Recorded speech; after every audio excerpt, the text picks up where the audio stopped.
Perbandingan pentadbiran negara Singapura dan Myanmar.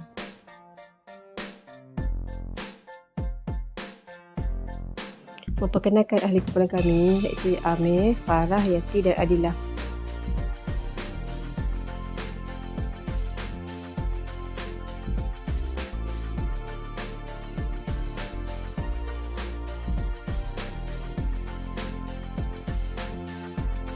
Pentadbiran awam ialah organisasi, institusi atau entiti awam yang bergantung kepada kekuatan sumber politik untuk memenuhi kepentingan atau hal ehwal rakyat. Pengurusan ini dijalankan mengikut kedaulatan undang-undang. Selain itu, pentadbiran awam adalah panduan untuk kepimpinan dan kawalan semua usaha kumpulan daripada perhimpunan individu kepada beberapa proses kerja. Ia membantu individu untuk mengatur dan mengurus masa, sumber dan matlamat mereka dengan berkesanlah.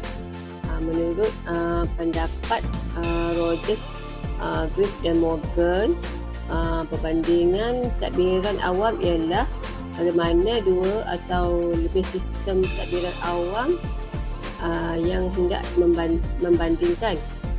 Ini boleh termasuk melihat struktur, dasar, amalan dan hasil mereka.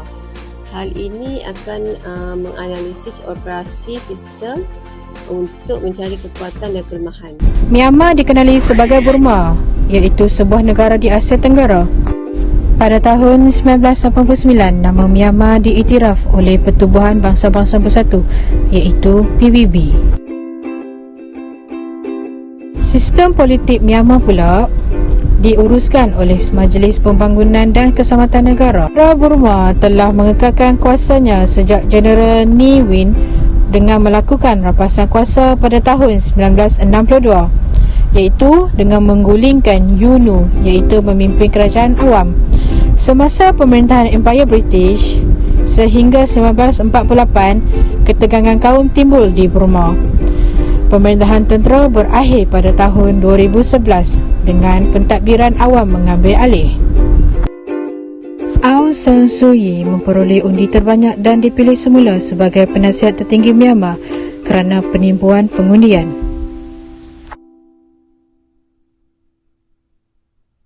Tanggal 1 Februari 2021, tentera yang diperintah oleh Tak Madao dengan cara rasminya menggulingkan kerajaan Aung San Suu Kyi.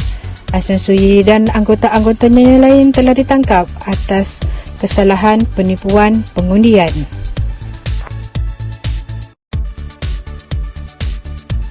Negara Singapura pula merupakan sebuah republik pulau di Asia Tenggara yang terletak di utara Khatulistiwa. Singapura merupakan pusat kewangan keempat terbesar di dunia dengan mempunyai jejak ekonomi dan kewangan yang besar. PBB telah mengecam penahanan Aung San Suu Kyi oleh tentera beberapa jam kemudian, manakala negara ASEAN yang lain menggalakkan ia menuntut pembebasan ke atas Aung San Suu Kyi.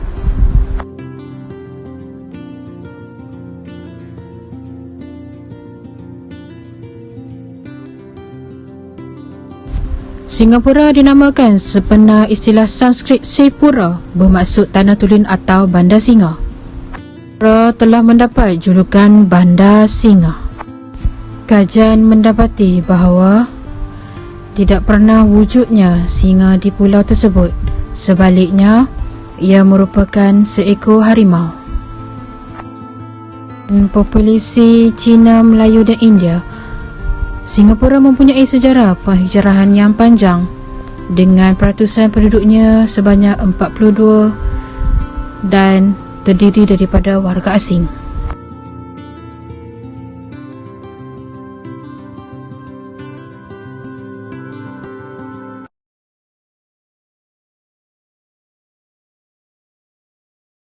Sistem pentadbiran awam.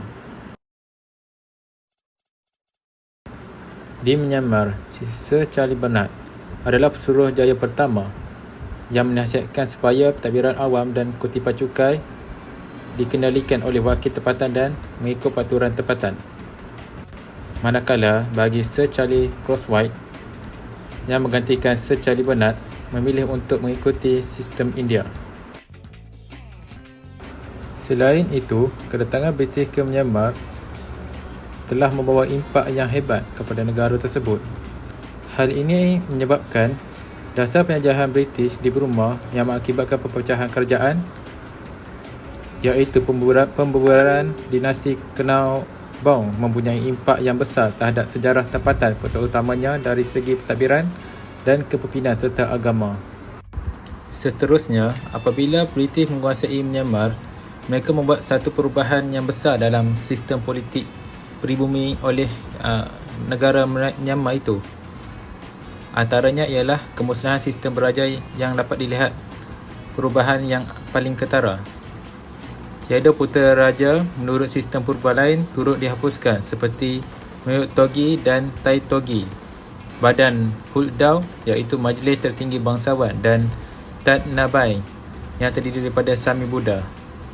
Kedua-dua badan yang bertindak sebagai penasihat raja itu, dan oleh kerana raja adalah seorang pemimpin agama pada masa itu, Sangha mempunyai banyak pengaruh British. Selepas kemerdekaan di Myanmar pula, dasar British yang lebih terbuka dalam arena sosial dan politik membolehkan ramai orang Burma menerima pendidikan dan kemudiannya memasuki politik. Dan ini mengakibatkan lonjakan dalam erti kata nasionalisme. Walau bagaimanapun, rakyat Burma dihimpit dengan kesusahan apabila mereka terdorong dengan berhutang kepada ceti, dan hal ini menyebabkan mereka kehilangan tanah serta terpaksa bersaing dengan buruh daripada India dalam kegiatan ekonomi yang dijalankan oleh British demi mempromosikan pluralisme. Bagi negara Singapura pula, negara kota Singapura tidak mempunyai sepadan dengan ciri-ciri pecahan negeri dalam pembentukan wilayah negeri dan pembahagian politik yang terdiri di negeri yang lebih besar kerana saiz fizikalnya yang kecil. Namun, badan ini telah dibagikan secara pentadbiran dalam berbagai cara sepanjang sejarahnya kerana saiz fizikal yang kecil. Bahagian ini berdasarkan daerah pos yang popular pada zaman penjajah apabila pilihan raya tempatan memaksa pembinaan daerah perwakilan. Assalamualaikum warahmatullahi wabarakatuh. Saya akan bentangkan iaitu perbandingan Singapura dan Myanmar. Okey, Singapura. Singapura ni telah ditubuhkan sebagai sebuah negara republik berparlimen dengan kerangka institusi yang dimodelkan mengikut bentuk kerajaan British sejak berpisahnya daripada Persekutuan Malaysia pada tahun 1965, dan dia mempunyai satu peringkat kerajaan iaitu dengan 15 kementerian, 23 jabatan kerajaan dan 68 lembaga berkanun, dan Perdana Menteri merupakan ketua eksekutif dalam pentadbiran. Seterusnya, bahagian Perkhidmatan Awam JPA di Singapura yang menyelia sumber manusia di seluruh kerajaan dan bertanggungjawab dalam pengambilan dan imbuhan perkhidmatan awam, dan mereka ini juga bertanggungjawab dalam memberikan teori dan melihat imbuhan terhadap pekerjanya dalam mengelakkan ataupun menjauhi gejala rasuah. Seterusnya, sektor awam Singapura diselia secara langsung oleh Kementerian Kewangan MOF, di mana wang awam tersebut diselia secara langsung dan secara terus oleh Kementerian Kewangan.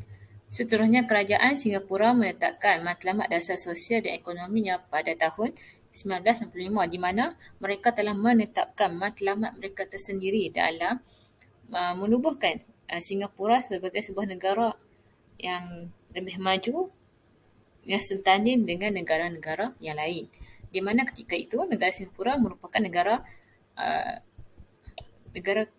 ketiga, negara ekonomi ketiga, dan mereka telah melihat kepada faedah ekonomi mereka tersendiri, iaitu di mana mereka telah menetapkan dasar-dasar mereka dalam memberikan kualiti terhadap negara mereka dan seluruh rakyat Singapura. Seterusnya, Myanmar pada tahun 1948 merupakan kerajaan bebas pertama Myanmar telah ditubuhkan. Banyak struktur kolonial dan sistem pentadbiran mereka telah dipelihara. Dan Myanmar merupakan negara yang unik kerana sistem pentadbiran mereka merupakan sistem pentadbiran yang berubah-ubah dan tidak tetap, di mana mereka melalui pelbagai rampasan kuasa dan struktur pentadbiran yang sangat berlainan. Seterusnya, kerajaan Majlis Revolusi seterusnya 1962 1974 membentuk Jawatan Kuasa Keselamatan dan Pentadbiran Pusat dan Jawatan Kuasa Nasional bagi setiap peringkat kerajaan, di mana Myanmar ini tampak pemerintahannya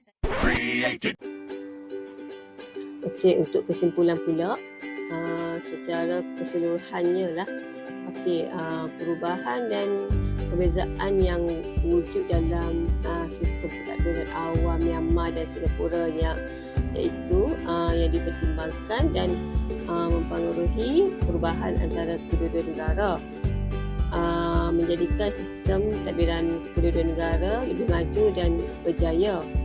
Dalam konteks Myanmar dan Singapura, terdapat perbezaan jelaslah antara kedua-dua negara dalam aspek sosioekonomi, sosiopolitik, demografi dan sosial perundangan. Bagi aspek sosioekonomi pula, negara Myanmar sebagai negara membangun dan Singapura pula sebagai negara yang maju.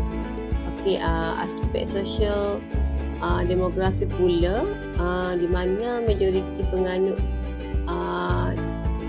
Buddha di Myanmar berbanding Singapura, yang mana menempatkan pelbagai kumpulan etnik seperti Melayu, Cina dan India.